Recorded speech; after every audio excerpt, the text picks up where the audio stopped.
Satu unit rumah dan 3 ruangan belajar Sekolah Dasar Negeri 2 Juli di Desa Krung Simpo, Kecamatan Juli Biren hangus terbakar.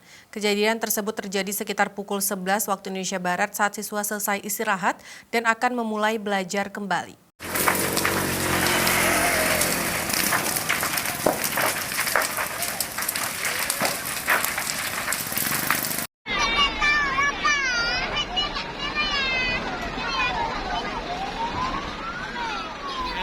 Kobaran api yang besar membuat guru dan siswa panik dan berhamburan keluar ruangan kelas.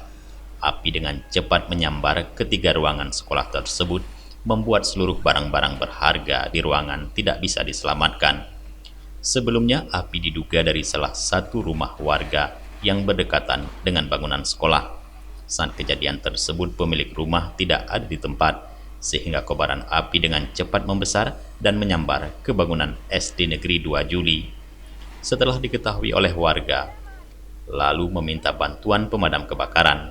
Setelah hampir 1 jam, akhirnya 4 unit armada pemadam kebakaran datang ke lokasi dan api berhasil dijinakkan. Kepala Pelaksana BPBD Kabupaten Biren, Akwadi, mengatakan kebakaran ini diduga berasal dari dapur rumah warga, dikarenakan rumah berkonstruksi kayu. Dengan cepat, api menjalar hingga ke bangunan sekolah.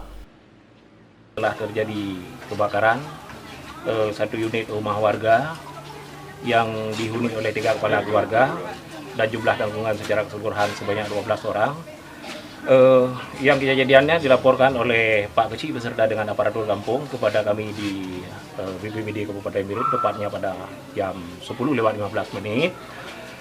Kemudian setelah kami menerima laporan, kami langsung mengerahkan 3 unit mobil pemadam kebakaran dan ditambah dengan 1 unit mobil tangki. Dan menurut laporan warga dan keterangan daripada aparatur kampung, api diperkirakan berasal dari dapur sebuah rumah warga yang berkonstruksi kayu. Dan pada saat insiden kebakaran, itu semua penghuni rumah tidak berada di tempat. Tidak ada korban jiwa dalam kejadian tersebut, namun kerugian ditaksir mencapai ratusan juta rupiah. Dari Biren, Tim Liputan Aceh TV melaporkan.